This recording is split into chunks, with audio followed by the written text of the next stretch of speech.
I'll be reading this morning from Matthew chapter 26. Matthew chapter 26.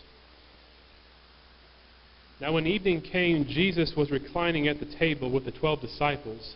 As they were eating, he said, "Truly I say to you that one of you will betray me." Being deeply grieved, they each one began to say to him, "Surely not I, Lord." And he answered, "He who dipped his hand with me in the bowl is the one who will betray me. The Son of Man is to go just as it is written of him, but woe to that man by whom the Son of Man is betrayed. It would have been good for that man if he had not been born." And Judas, who was betraying him, said, "Surely it is not I, Rabbi."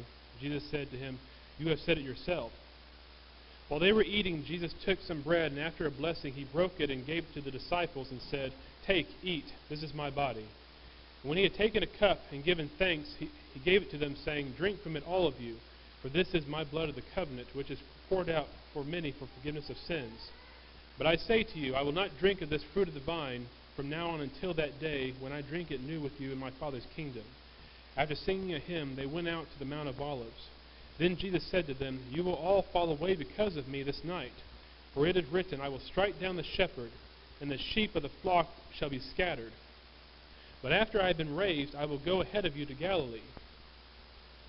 But Peter said to him, "Even though all may fall away because of you, I will never fall away." Jesus said to him, "Truly I say to you, that this very night before a rooster crows, you will deny me 3 times. Peter said to him, "Even if I have to die with you, I will not deny you." All the disciples said the same thing too. This is, obviously, the Lord's Supper is instituted this time. We see the bread, the fruit of the vine. But the one of the things I want to focus on this morning is looking at Judas and Peter in this time here. In verses 20 through 25, we see that one of the disciples, Judas, will betray Jesus. And so the quick lesson I want to pull from here is even just the action alone of taking the Lord's table is not in itself significant. You have to have the heart. You have to have the mindset behind it. And so I ask all of you to be thinking about where you are right now, thinking about the body, and thinking about the blood, and thinking about the cross. Just because you take a bread and juice is not important. It is the act, it's behind it, it's the motive, it's the thought. Where are your thoughts now? How will you live your life the rest of this week? How have you lived your life the prior week? Are you shaming Christ, or are you glorifying him? Looking at Peter then, in the last part of the section I read there, he did take the Lord's table. He did the actions as well. But we see there, as in the verses are talking about how he said he will not deny him. And so he said to Jesus, "I will not deny you." But later on we know he did deny him. So actions themselves are also tied to this. We can say we're going to follow Christ, but will you actually follow through with that?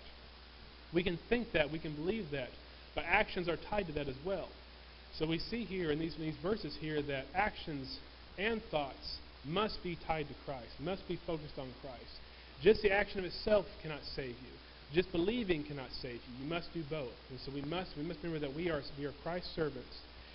So right now I must ask all of you as we take now to think of the cross, focus your hearts and minds to the cross, and dedicate yourself this week to glorifying God and glorifying Christ in all your actions as we take this bread and this juice here. It says we need both.